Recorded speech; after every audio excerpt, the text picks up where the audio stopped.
Hi Jags fans, welcome to episode 6 and the final episode of series 2 of the official Partick Thistle Football Club podcast. Series 2 is proudly sponsored by PitchMe and once again produced in partnership with our hosts here at the podcast rooms. And today's podcast is timely as we catch up with Friday night's match-winning hero Ben Stanway. Ben, welcome to the Partick Thistle podcast. How are we doing today? Great, how are you? Very good, very good. First time lucky. We're going to talk a wee bit more about your career, obviously, but it's impossible not to start with Friday night. Just what a buzz you must still be feeling after that strike in Lanarkshire. Yeah, over the moon. Just shows you how football can kind of change. Obviously, I was out with an injury about 9-10 weeks or so. So, no, I'm really, really happy. And what better way to kind of come back and make an impact and get the winner? Yeah, what just before we move back and move on, what's it like after? You know, it's an evening kick-off, so you're getting quite late to bed anyway. But on a night like that, what time did you actually get to sleep at? To be honest, like playing or not, I don't really get to sleep easily after a night game because you're kind of adrenaline's going, and even if you're on the bench or playing, you're kind of mind's going constant. No, to be honest, like it just topped off really. Like my family were obviously watching, so they were waiting for me coming in. My dad was at the game, and unreal. You've obviously your pals are messaging you after the game. It was on the telly as well, which was a bonus. So other family got to see it, and other people that I've not really maybe seen in a while. It's good to kind of.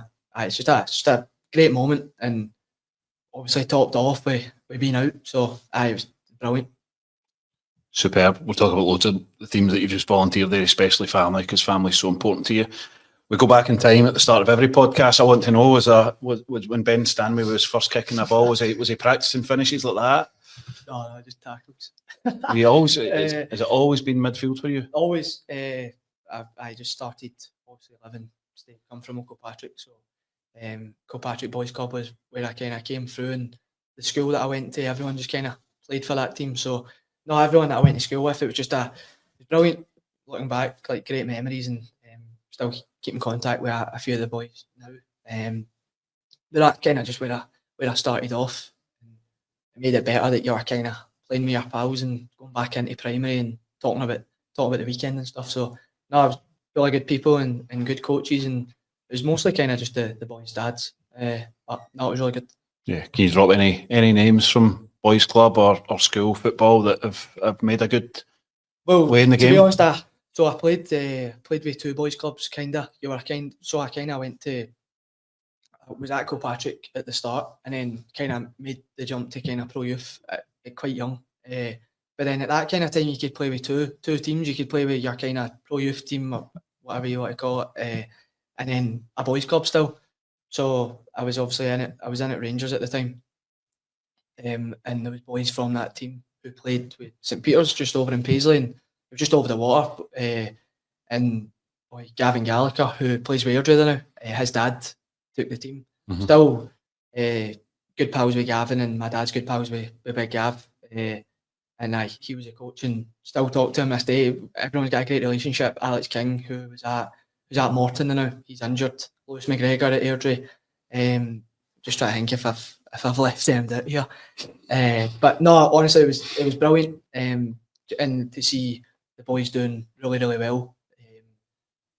Just kind of sums up how good the team was, really. Yeah. And I look back on that with fond memories, and everyone still gets together now and again and sees each other. So it was a special team for me because that was kind of like my first proper pals in football. Obviously, you grow up with pals in school and stuff, and obviously playing against them now, it's good. It's good.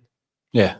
Was it always the way you wanted to go, or at what point did you decide I'm going to make a real go of this? I had no choice, really. I'm not the smartest. But football always just kind of dedicated my life to it, and I'm glad it's kind of went the way it's went so far. I don't want to get too ahead of myself, but playing football is your job. That's all I ever wanted, really. Coming into training, just brilliant, really. Just coming into, and sometimes when things are going maybe not the way you want it, you maybe don't appreciate it. But we are kind of coming into, and it is stressful at times, and it can be a bit tough. But coming in to play football, there's no better job, really. It's the best feeling in the world on a Sunday night that you're going and just kick a ball on a Monday. I have. Instead of red and yellow, I guess you could have been wearing blue or black and white stripes. Talk us through the experience of playing and the setups at both Rangers and then St Mirren. Obviously quite different. I think I was probably quite young for Rangers. It was obviously quite serious, and I don't know if I was maybe cut out for the serious stuff because I just wanted to go and play freely, and there was a few obviously met great people there, so there's obviously a positive from it, and then kind of left there, wasn't really enjoying it much, and then went to St Mirren, and Davy Longwell, he was the head of youth, and I kind of played against St Mirren, and I knew a few boys that played with him, so it was quite an easy transition from going from Rangers to St Mirren. I kind of knew where I wanted to go, and coaches were really good, and then some moved out, some moved in, and it just maybe didn't work out the way I'd wanted it to go.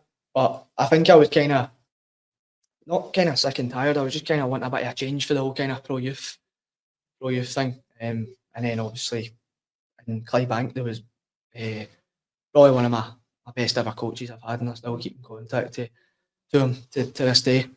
Ali Harris, he was just my dad's pal that was making a team, and kind of the Clydebank area, and boys that I knew growing up were just joining it, and it was actually a good team. It wasn't really any carrying on, or it was a properly run team. I went there, and I just loved it. It was Accies Boys Club, and I think there was a few people from Hamilton helping out with the club, and I think they just named it after that.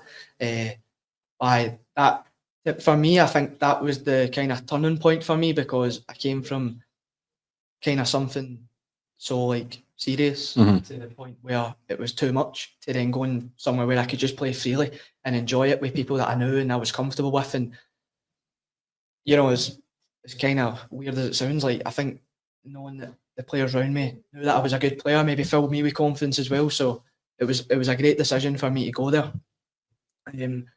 But yeah, sometimes I think kids nowadays, they think at a young age they need to go to pro youth, but there's so much time for that. Like when you're kind of 14, 15, 16, obviously you want to be kind of around that, but nobody says you need to be. I played some of my best football when I was younger at a boys club, and they're the moments you look back. I went to Holland for tournaments, and great memories there. So and then obviously a few games in, boy Cammy Cooper that plays Airdrie as well, his dad was a scout for Thistle, and he came to a game that I was playing for Accies with, and then he asked my dad if I wanted to come along and train. But because I kind of just came from all that, I needed a good half a season or something just to keep playing boys club and that.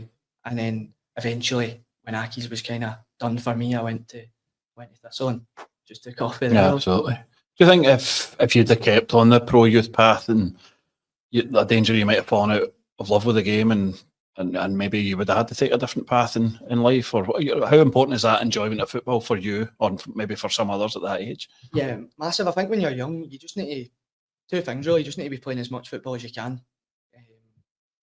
Go and play football with your pals, go and play football at clubs, like community things, and just to go and enjoy playing football. And then obviously the kind of the second thing is like enjoying it.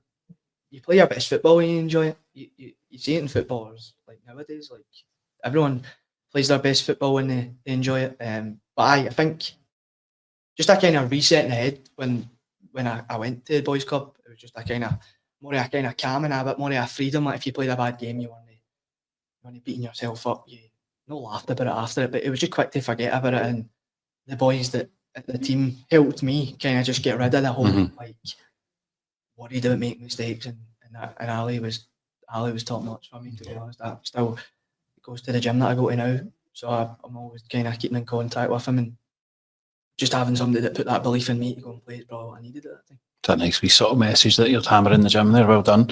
Can't really tell. I'm stick. What the footballer you were then, the footballer you are now, has much changed? Have you always been the same style, or have you become? We obviously saw the skillful side of it on Friday night, but there's also the sort of combative, high press, high energy midfielder. Has that always been a big part of the equation? How much have you changed? Yeah, I think I know a few of the boys give me a bit of slagging because I love tackling, but generally I love that kind of side of the game. I don't hide away from the fact that when they're kind of other team will get the ball, I feel like I love trying to win it back, and as much as I love scoring goals, I do I do kind of try and take as much pride as I can defending. And in midfield, you kind of get the best of both. So, no, like last year, probably people maybe seen more of the kind of defensive side, and I wasn't really up the pitch, but up the pitch is kind of when I was at 18s at Thistle, I was scoring quite a lot, and it's something that I want to add to my game, obviously on the professional side of things. Yeah. I was glad on Friday night that I showed that I just don't score tap-ins. A wonderful strike. We'll come to that in a minute. We'll go off on tangents during this interview, Ben. Stuart Bannigan, a great role model for you, over 400 games, someone you look up to who's come through the academy. How good has it been to have him in and around you as you try and develop as an emerging player? Always kind of say to people that obviously people will probably think that Banzo's coming up to me and telling me bits of my game, and kind of it's not really anything like that, to be honest. It's more of the type of person he is. Do you know what I mean? It's just such a good game, bad game, brilliant game, horrendous game. He's just the same type of person, and it's always kind of good going back in the Monday, and he'll either bring you back down or he'll pick you up. So obviously watching him since I've been in the youth academy and playing alongside him now at times, it's obviously brilliant because it kind of shows me like kind of how quickly things can change from being in the youth academy to going playing in the first team with people that you've watched. But nah, it's just in terms of the type of guy he is, he's the top guy, and he's just good at kind of everything really. In terms of obviously if he needs to show you, like if you need help on the pitch or if you need help off the pitch, he's just there. So on the pitch and off the pitch, he's a great guy. Yeah. Always new things to learn from him, I guess. I mean, that tackle and Zach Rudden just before the new year. What's this Ben Stanway taking that one? No, it's good, great tackle. Let's leave it there. Right, I think we got to the point you joined the Thistle Academy. Your experience of that, there were many kind of role models. I know Ryan McCann's maybe one that you point to that did a lot for you. How did the academy help you bridge that next step up to challenging for first team places? To be honest, when I was in kind of under 15s and that, and you kind of got up to 17s and stuff, it wasn't really looking likely for me to just be one of the ones to go into the first team. I was a lot less kind of physical than other boys, and other boys were maybe getting chances to go up to the first team, and I wasn't getting them really. But you can't really moan, to be honest. You just need to get on with it. You need to obviously be happy for the boys that were in your team that are going up. And I remember we played a Rangers friendly when obviously Ian McCall was in charge, and obviously the likes of the players that were playing, you want to be playing against them. And a few of the boys here got put up to that game, and I've never felt disappointment like it. Like I just, I thought I was doing well, and that's when it kind of hits you that, are you doing enough? Like are you performing as well as you can? You kind of start doubting yourself a wee bit. But that was a proper wake-up call. I think from that game and not getting picked, it gave me a kind of different sense of like motivation and drive, and I kind of want and a hunger as well to get like a contract or up with the first team. And obviously you never know. I don't really know why I never, but it could have just been positions but it certainly gave me the motivation I needed to get up and catch the eye of Ian McCall. And he came up to watch a few of the 18s games, and I always knew when he was watching, he'd always tell me something I wasn't doing well. But he was obviously the one that gave him my debut, so I've got a lot to thank him for. But no, it was really good. We had a really good team. It was one that I was trying to burst through into the first team. Yeah. A question I often ask people I'm interviewing is, what advice would you give your younger self? I'm going to twist that today because there is a younger Stanway in the academy. So are you able to tell us a wee bit about that, first of all, and secondly, are you able to draw on the experience you had at a similar age and pass on bits of info that might help him?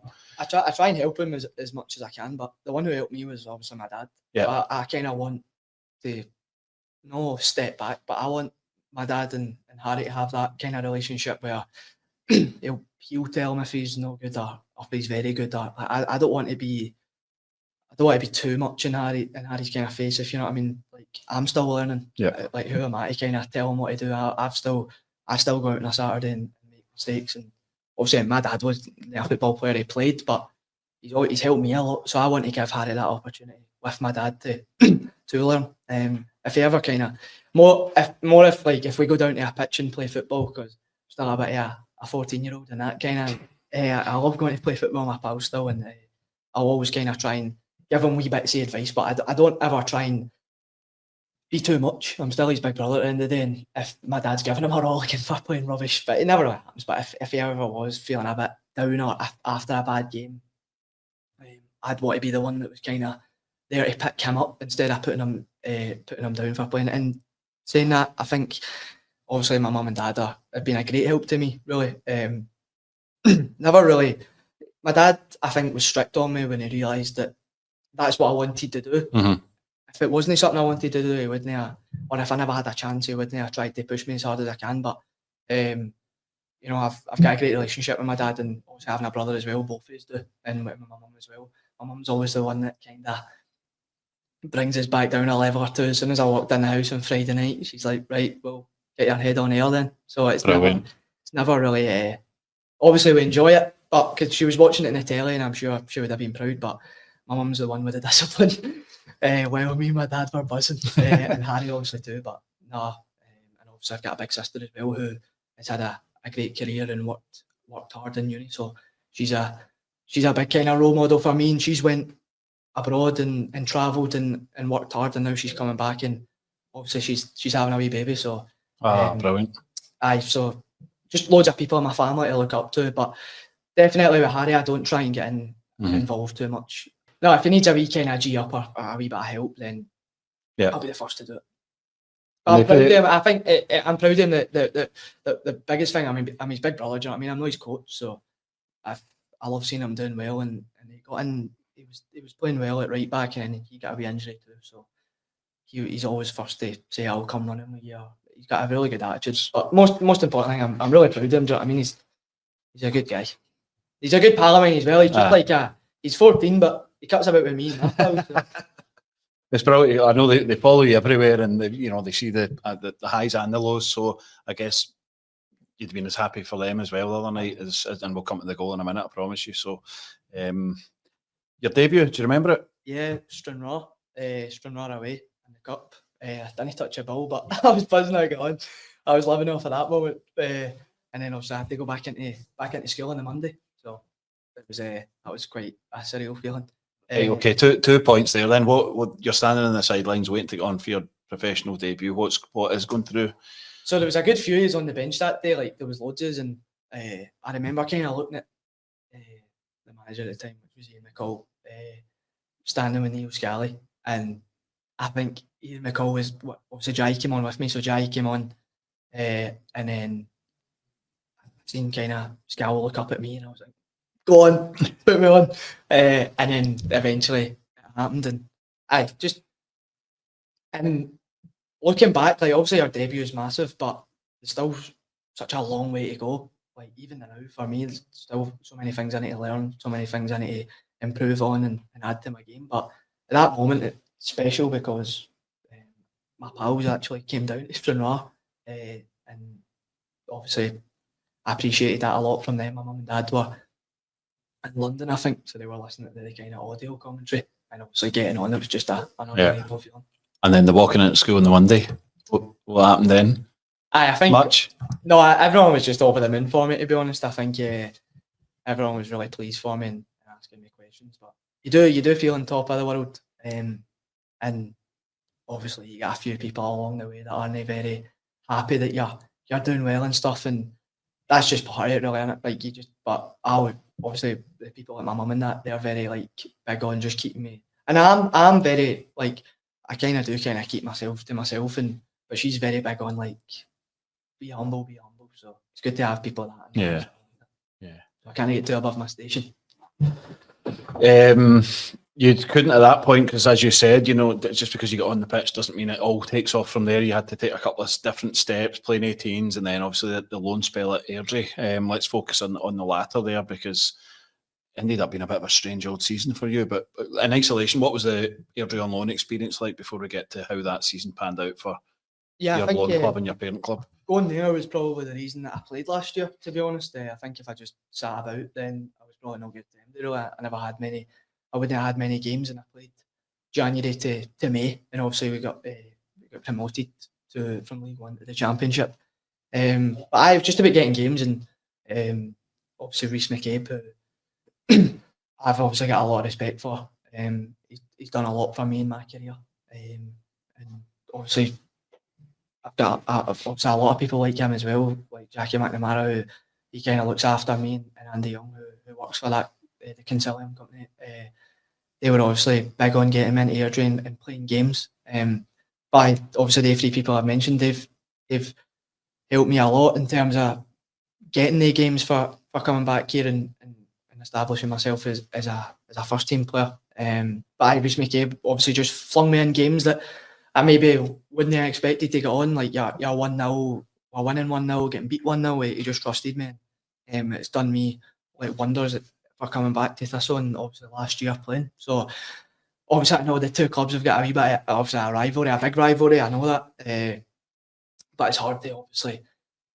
I would never ever say anything bad about the club because there's a lot of great people there, and they've done me a lot of favours. So I was obviously really happy that we got promoted, and that's why you play football to win trophies and get promoted. On the flip side of that, when it was done, Thistle were obviously going up to Dingwall, and it was just weird really, because obviously I've been promoted with my loan team, but I'm still a Thistle player, and I'm watching Thistle, and obviously we don't need to obviously discuss what happened, but it was just weird. It was weird because I'm watching it with my family and that, and you're kind of thinking like you're just so high then you're so low. It's just like, Where did you watch it? I was in Spain. Aye. The manager here let me go just because that was like my kind of season done, and then I just watching it, and it was just weird. Let's move. We will move on, as you said. Let's move on. What the upside is, breakthrough season, what we call it, last season, coming back to Thistle from a loan with the benefit of those games under you, and last season was a terrific season for you. You played a month award, plenty of appearances, your first goals for Thistle, lots and lots to like. How do you reflect on that now? Yeah, really, really good. Obviously, this season it's gave me even more motivation to try and be better than I was last season. But last season I was just really thankful for all the games I got. I didn't expect to play that much. And obviously, good things happened, bad things happened. I learned a lot. Obviously, playing all the games was really, really good. But the kind of person I am, I was like after the Rafe game and penalties, that you obviously think about your season and that. And I feel like I've got still a lot more to offer. I think I was obviously like just settling in, and it was my first kind of first season, and you're not like timid, but you're just making sure that you're doing all the right stuff. Like I feel like I've got a lot more to show, and hopefully I can do that now. Yeah. Who was the toughest opponent you faced in the course of last season? What team wise? Aye. No, a player you were up against. Sorry. Anyone stand out? And then you walk off the pitch and you learn from it. Probably. Wee surprise question there for you. Aye. Just tell me about that. Probably when we played there United, Jamie Murphy was really, really good. Just taking it by so many players, and then obviously we played Livingston in the Scottish Cup, and then was Newbley playing? Yeah. Aye. Just huge, like so strong. And he elbowed me in the ribs, and I was like, oh my god. Like 2 different players, but 2 that you can learn from.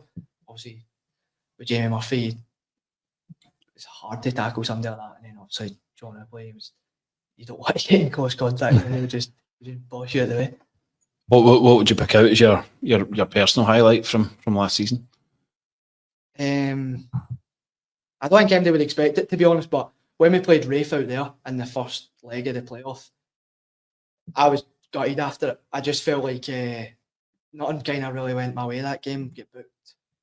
Wasn't really in the game that much, which kind of I was gutted about. Like it kind of affected me. So probably the penalty, because I wanted to kind of show people that I wasn't like hiding after a bit. I know myself when I play bad, my biggest critic, but like when I wanted to show people that I wasn't scared to step up, and probably that penalty, because I wanted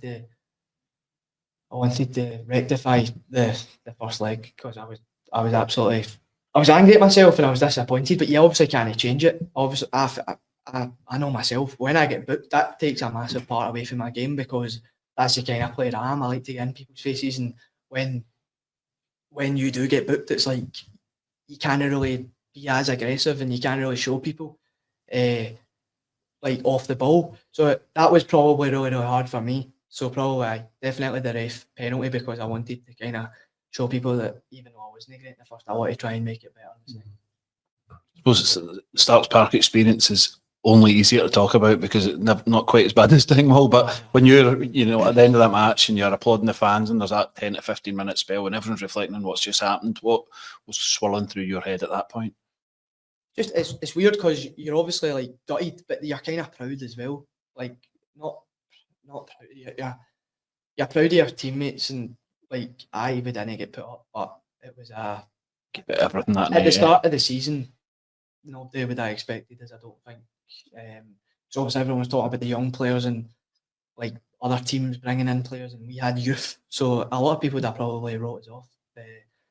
But you're kind of, it's weird because you don't want to be too like you've just been put out, so you're obviously not happy, but you obviously need to be a bit kind of like you obviously reflect on it and you think, we never get put up, but it's been we gave it a good shot, and obviously Blair Austin, who scored 2, was brilliant that night.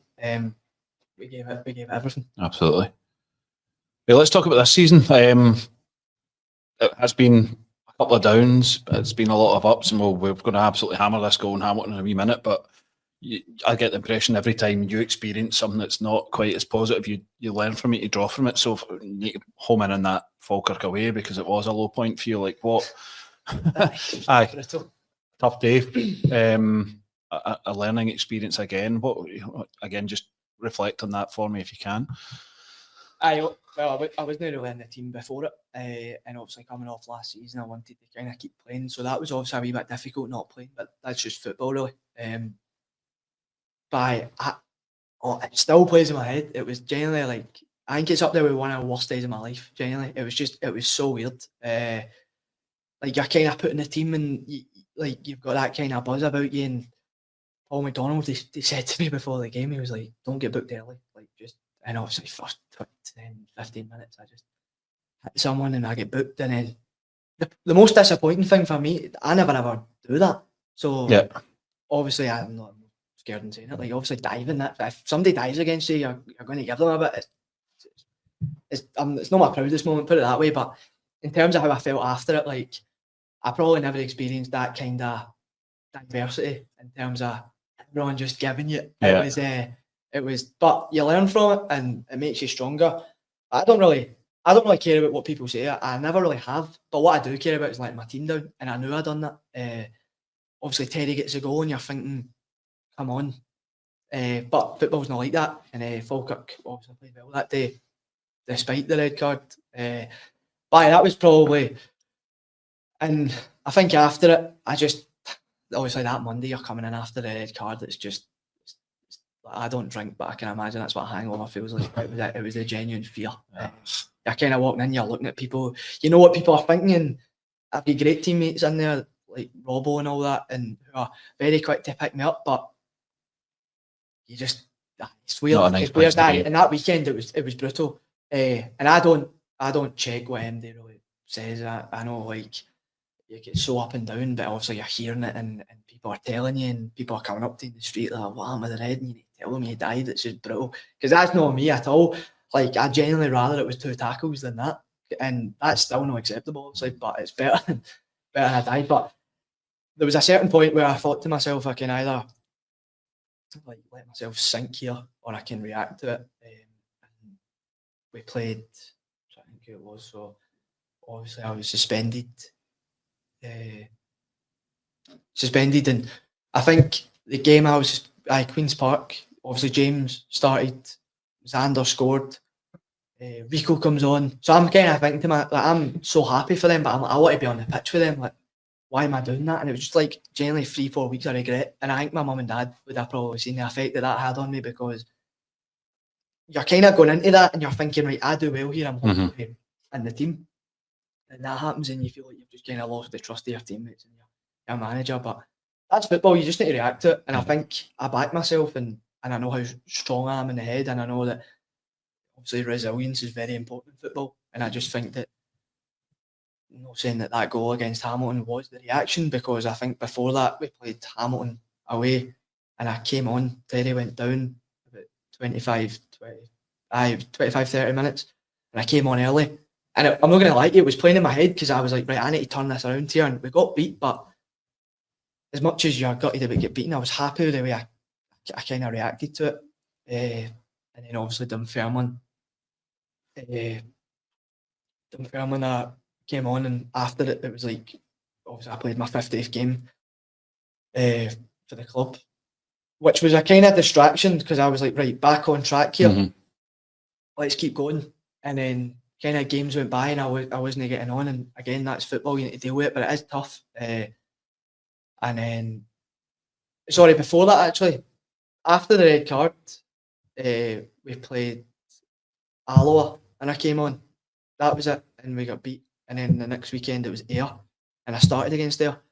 But I'll be completely honest with myself. At Ayr, I was just playing within myself. I was like not very confident. I wasn't being myself. And after it, obviously my dad said straight away, like, you need to get rid of that. Like, and dwell on it. You can't dwell on it. But it's just obviously when you're young, you do tend to take everything to heart, and the type of person I am, like in the way I play, everything means everything to me. So it obviously affected me quite a bit. But the Ayr game, and then obviously I didn't play after that for a bit, rightly so, because if you're not going to turn up, you're not going to get picked.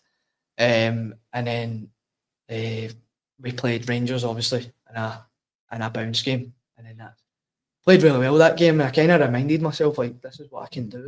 Like, come on. And then I just thought I had a tight calf, and turns out I was out for 10 weeks. So proper up and down. But people obviously say that during an injury they tend to struggle, and no saying it was a good thing, but in terms of mentally, probably the best thing that happened. Just to get myself in order, just to get myself ready for coming back, get myself in shape, like just clean eating, doing workouts. Obviously, I asked Dan O'Reilly for advice about kind of all the nutrition, all that kind of side of it, working with Ben Tooley and Rob, the physio, who has obviously been great for me in terms of not just the physio side of it, just his chat, you know what I mean? It's just that being in the physio room and keeping me going. So obviously I owe a lot to Ben Tooley, or the sports scientist, and Rob, who have helped me a lot through the rehab thing. And then obviously my teammates as well, who were spot on when I did get injured. They were just kind of making sure I was all right. And obviously, I have better relationships with some more than others, like Robbo, Banzo, Big Ashy and stuff, Dan. Obviously Big Brian as well, being the captain, he's always there to kind of have a word with me if I need to. And it was good being surrounded with good people, I feel. And obviously when I go back home, there's no better place when you go back home when something like that happens. But the injury was probably good for me, just to reset. And then I feel like I know, man, to be honest. After the injury, I feel like not a lot could affect me. I feel like confident on a pitch. I'm feeling I'm ready to go, and I'm just glad that kind of happened on Friday night, because it was a good way to come back. Not half. Right, you've segued it in perfectly. It's one each. Corners gone to the back post. Brian plays this ball at you, and at that point, I've got to say, no idea what's coming. Did you know when you got the ball, I'm going for this?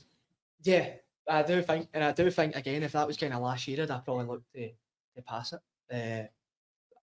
But you just need to kind of back yourself in them moments. You need to have belief in.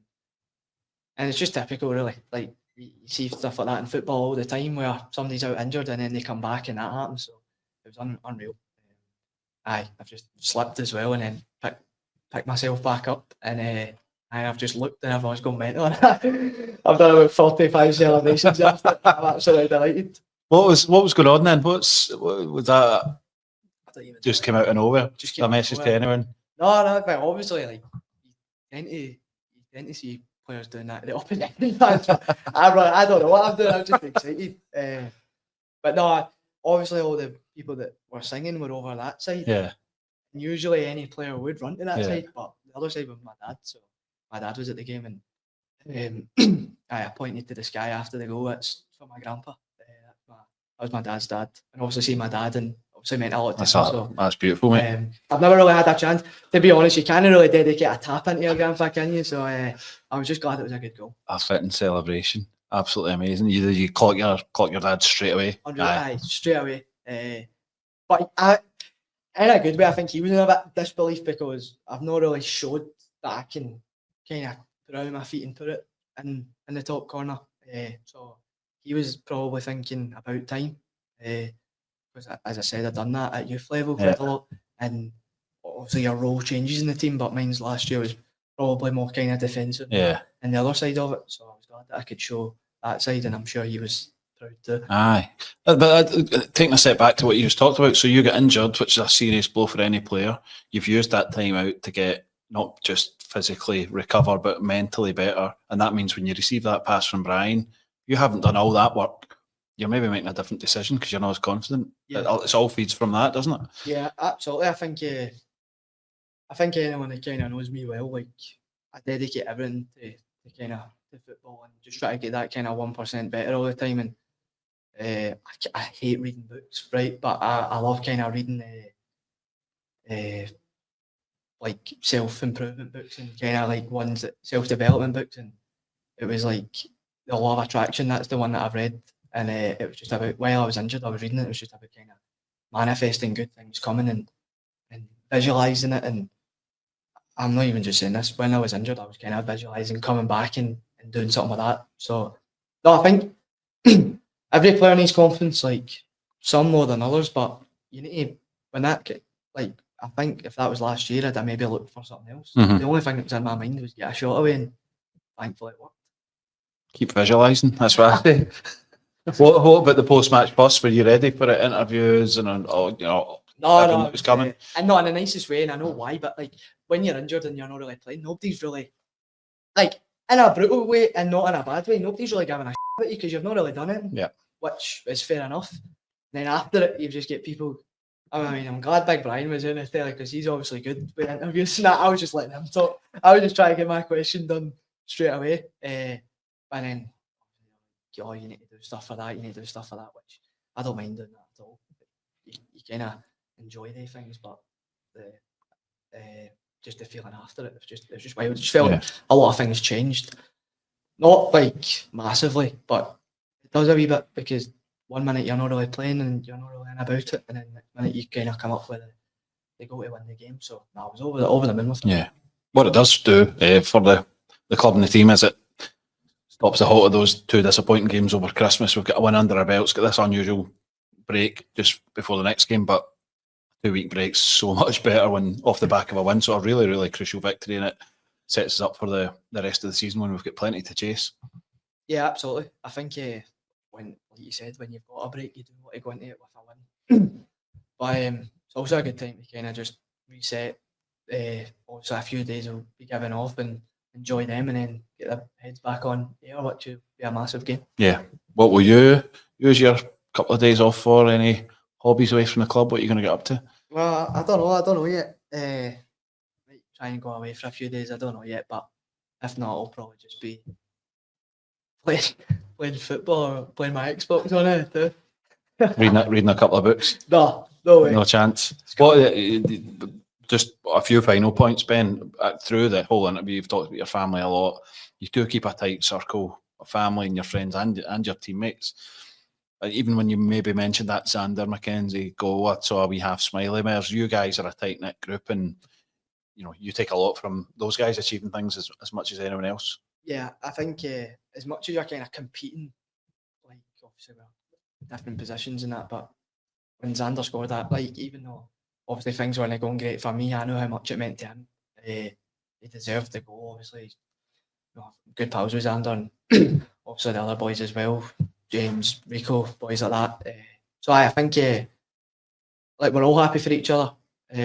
Obviously Rico as well, he scores a lot, and James that game played brilliant. So it's really good, that kind of that feeling that you've got boys that are your age, and there's no jealousy there. There's just pure joy for your teammates, and but I think as well we're the first to be there for each other if you really need it. Even though there's a lot of jokes that go on. They're great boys, and it's good to go in with them, obviously, all the time, and kind of share that experience with them. Yeah. Talked about your own celebration. You've seen Xander score, James score, Rico score. Who's nailed it and who needs a bit of work? Well, Xander nearly failed. That's true. He could have got a yellow. But then I can't say it. I don't know about 14, so they'll probably say me for the shocking celebrations. But nah, to be honest, me, obviously, Xander was winding me up saying how many goals you got this year. So I was happy to equal his. Aye, absolutely. Nearly there. What I think just another thing to acknowledge, having seen the way you conduct yourself in and about the club, is engagement with supporters is important to you, especially the younger ones. You never pass a fan without giving them a high five, taking a photo, signing an autograph. That's something that is important to you. Yeah, I think obviously growing up, being a massive lover of football, that was once me. So who am I to give them a bit of time and talk to them, ask their name, how they're doing. I don't think it doesn't cost anything. And not saying that I'm anything special, but I'm sure it would maybe mean a lot to them and maybe their mum and dad if they can see that there's somebody there taking a bit of time with them. So nah, not at all. I think when people ask for a picture or an autograph or something with all the players, I'm pretty sure everyone appreciates it, because not every day people come up and not every job, people come up and ask for a picture. So that doesn't go like unnoticed. It's really appreciated. Yeah, you're right to spread that through the dressing room, because all the boys are very good at it, aren't they? So the other thing was just when you won the McRae Financial Services Player of the Month award, I think it was December last year, is that right? Yeah. There's a charity donation from McRae's that you split, I think, with Robin House, the Chaz, and Revive MS, the charity. That latter one in particular, got a bit of meaning for you, to give that opportunity to give that charity, first of all, and the reason behind it, a bit of a wider audience. What was the motivation there? Well, obviously, I've grew up in a street with all my best pals, really. There's 4 or 5, and one of them, his mum's got MS, and she's doing fine, but I just wanted to do something that meant something to him, and there was a bit of a purpose behind it. I didn't want to just kind of, obviously giving it to charity is brilliant, but I wanted to do it to something that kind of meant something to me, and I knew that would have meant a lot to him and his family.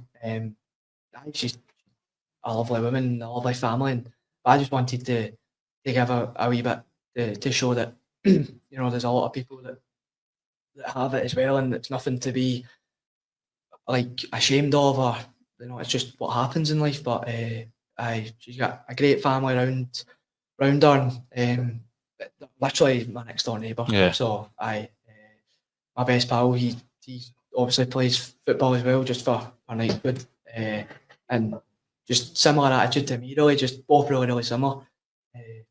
And there's a lot of us in the street, really, but it's good to kind of grow up with people similar to you.